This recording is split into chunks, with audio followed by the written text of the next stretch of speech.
সংকটে থাকা 4টি ব্যাংক বহির্ভূত আর্থিক প্রতিষ্ঠান বন্ধ বা অবসানের প্রক্রিয়া এগিয়ে নিতে প্রশাসক দল নিয়োগ করেছে বাংলাদেশ ব্যাংক।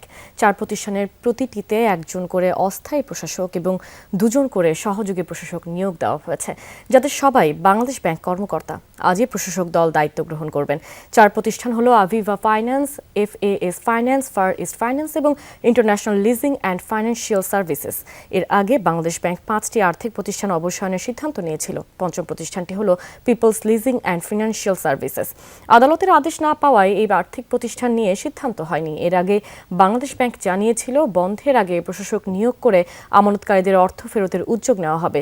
প্রথম ধাপে ব্যক্তি আমানতকারীদের সর্বোচ্চ 10 লাখ টাকা পর্যন্ত ফেরত দেওয়ার পরিকল্পনা রয়েছে। এজন্য সরকারের সম্মতিও মিলছে।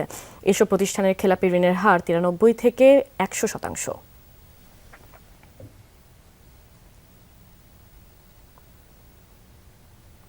দর্শক, এ বিষয়ে আরো জানতে আমরা যাচ্ছি মতিঝিলে। সেখানে আছেন সহকর্মী আলমগীর হোসেন। আলমগীর, প্রশাসক দল কখন নাগাদ দায়িত্ব নিতে পারেন, বিস্তারিত জানাবেন আমাদের।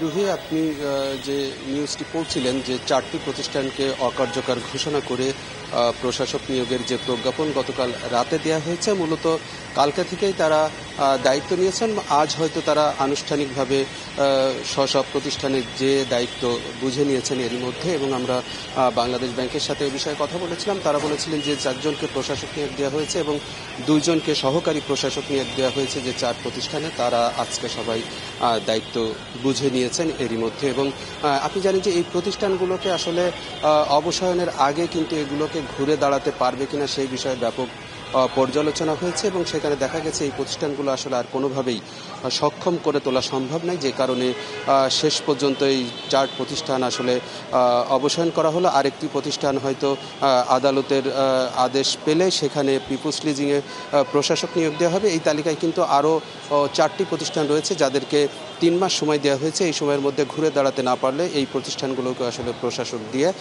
অবসায়ন করা হবে।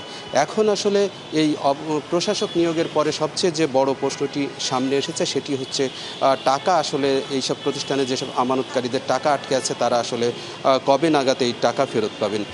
যে 5টি প্রতিষ্ঠান বন্ধ করা হচ্ছে সেখানে আসলে ব্যক্তি এবং প্রতিষ্ঠান মিলে প্রায় 15,000 কোটি টাকার আমানত রয়েছে। এর মধ্যে ব্যক্তি আমানতকারীদের টাকার পরিমাণ 3,000 কোটি টাকার বেশি।